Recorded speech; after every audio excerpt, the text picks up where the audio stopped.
شرک فی الدعاء، کسی کو مت پکارو کسی مدد کے لیے سوائے اللہ۔ وَأَنَّ الْمَسَاجِدَ لِلَّهِ فَلَا تَدْعُوا مَعَ اللَّهِ أَحَدًا، اللہ کے ساتھ، یعنی ایک تو یہ کہ اللہ کو چھوڑ کر کسی کو پکارنا، ایک ہے اللہ کے ساتھ پکارنا، اللہ کو بھی پکارنا اوروں کو بھی پکارنا۔ بدترین شرک ہے دعا اللہ کے لیے، ندا اللہ کے لیے۔ اس کا بھی ذرا میں تجزیہ کر دوں آپ۔ دیکھیے، ایک ہے عام مادی قوانین دنیا کے جو ہے اس کے تحت کسی سے مدد چاہنا، بھائی ذرا مجھے پانی پلا دینا، یہ بھی آپ نے مدد چاہی ہے نا۔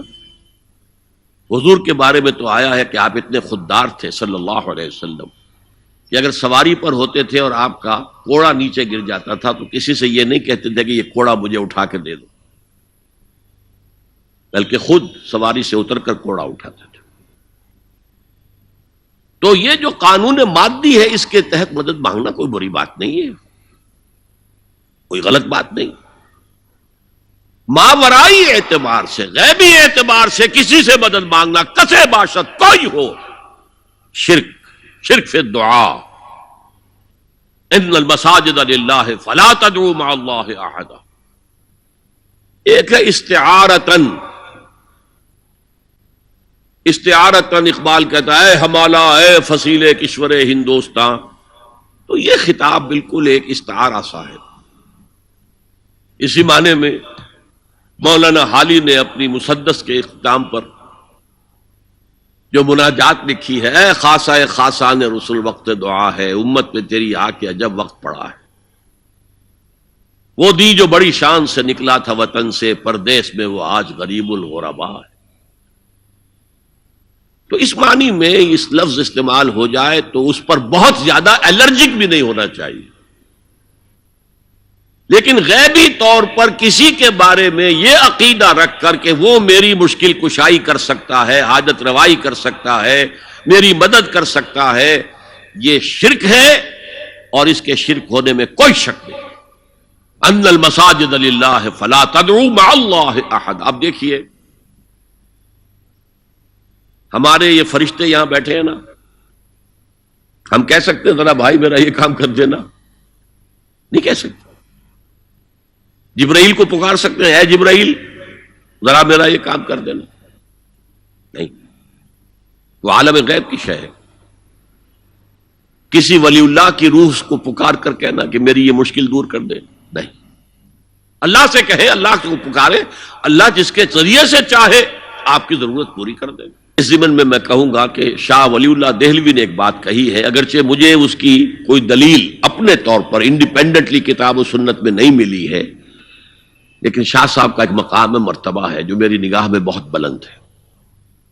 انہوں نے یہ لکھا ہے کہ جو اللہ کے برگزیدہ بندے ہوتے ہیں، اولیاء اللہ، اللہ تعالیٰ ان کی ارواح کو ان کے فوت ہونے کے بعد ملائکہ کے طبقہ اسفل میں شامل کر دیتے ہیں، اور وہ بھی جس طرح وہ ملائکہ اللہ کے احکام کی زمین میں تنفیذ کر رہے ہیں، وہ بھی اسی کام میں لگ جاتے ہیں۔ میں نے عرض کیا کہ میرے پاس انڈیپینڈنٹلی کوئی دلیل نہیں ہے اس کے حق میں، لیکن شاہ صاحب کا فرمانا خود میرے لیے ایک درجے میں دلیل ہے۔ لیکن یہاں ایک تو یہ نوٹ کرنے کا، ملائکہ کا طبقہ اسفل، ملائکہ کا سب سے نچلا طبقہ، اور اللہ کے حکم کی تنفیذ کرتے تو فرشتے کر رہے ہیں، وہ بھی ہوں، ہمیں اس سے کیا غرض ہے؟ ہم نہ فرشتے کو پکار سکتے ہیں اور نہ کسی ولی اللہ کو پکار سکتے۔ پکارو اللہ کو۔ قال ربکم ادعونی استجب لکم ان الذین یستکبرون عن عبادتی سیدخلون جہنم داخرین۔ تمہارا رب کہتا ہے مجھے پکارو، مجھ سے مانگو، میں تمہیں دوں گا، تمہاری دعا سنوں گا، قبول کروں گا، اور جو بربنائے تکبر مجھ سے نہیں مانگتے وہ جہنم میں داخل ہوں گے ذلیل و خوار ہو کر۔ حضور نے ایک بات مجھے متن یاد نہیں ہے، بہت پیاری فرمائی، دیکھو انسانوں سے تم مانگتے ہو کچھ تو ایک دفعہ تو اس کے ماتھے پر، تیوری پر بل پڑ ہی جاتا، یہ کیوں میرے سامنے ہاتھ سوال کیا، کیوں مجھے اس سے مانگ رہا ہے؟ چلیے بعد میں کچھ وہ دے ہی دے، لیکن ناگوار گزرتا ہے۔ ارے اس سے مانگو جو کہتا ہے کہ مجھ سے مانگو اور میں دوں گا، وہ نہ مانگنے پہ ناراض ہے، اس سے نہیں مانگتے۔ رات کے آخری ساعتوں میں، یا جسے آپ کہتے ہیں the small hours of the morning, حدیث میں آتا اللہ نزول اجلال فرماتے، جس کو ہم نہیں جانتے کیسے نزول ہوتا ہے، ذات باری تعالیٰ اور اس کے متعلقات کے بارے میں جو بات آ گئی قرآن میں حدیث میں وہ ہم مانتے ہیں، کیسا یہ ہم نہیں جانتے، اس کا ہاتھ ہے کیسا ہے ہم نہیں جانتے، اس کا چہرہ ہے کیسا ہے ہم نہیں جانتے، اس کی ساق ہے، اس کی پنڈلی ہے کیسی ہم نہیں جانتے، وہ سنتا ہے کیسے سنتا ہے ہم نہیں جانتے، کیا اس کے کان ہیں، کیا اسے بھی ساؤنڈ ویوز کی ضرورت ہے سننے کے لیے، وہ دیکھتا ہے کیسے دیکھتا ہے ہم نہیں جانتا،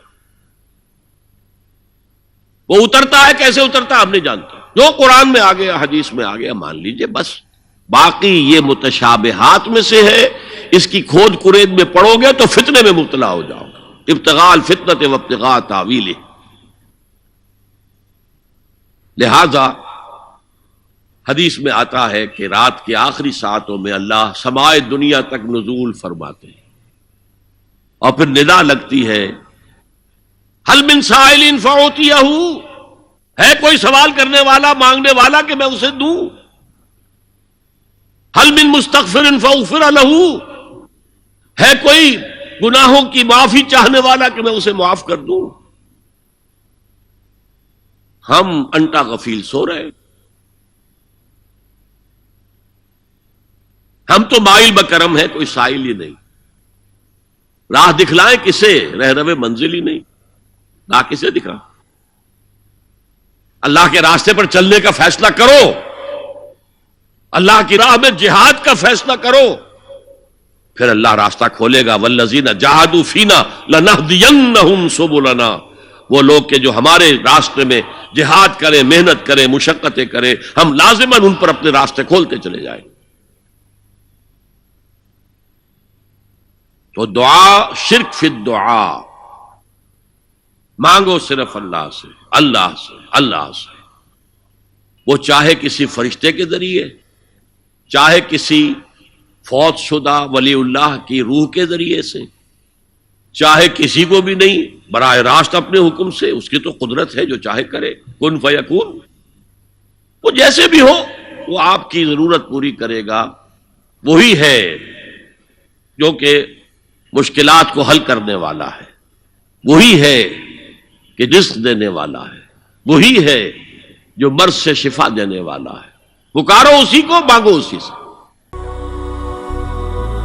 هي الحلقات تحفظني بآيات من القرآن، هي الحلقات تملأني بحب المصطفى العدنان، هي الحلقات تحفظني